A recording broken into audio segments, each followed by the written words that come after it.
猪肚我们加几勺淀粉清洗一下，翻过来里面也要清洗干净。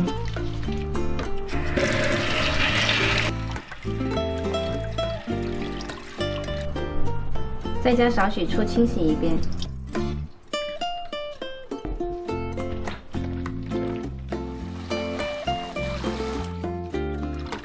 清洗干净，在冷水下锅焯一下水，加入2片姜，少许料酒。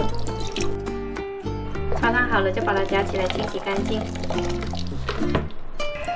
再把猪肚这层黄色的膜给它刮干净。再来拍点沙姜切碎。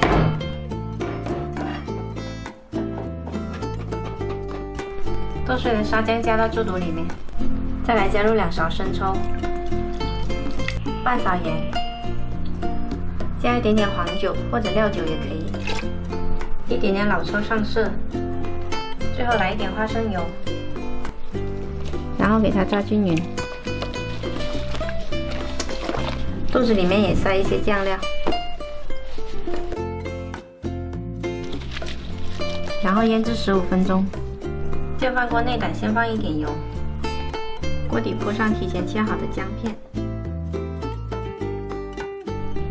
然后把猪肚放进来，腌制的酱汁也倒进来，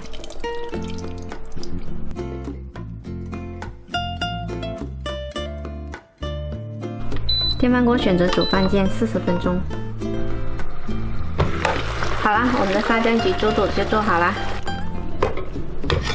焗出来很漂亮。我们来给它切成小块。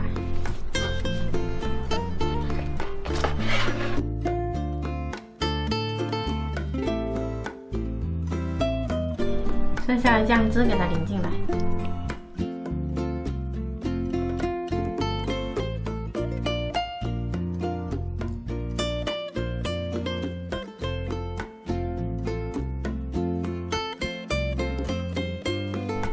我们这款懒人版沙姜焗猪肚做法简单，还特别好吃，喜欢的话可以试一下。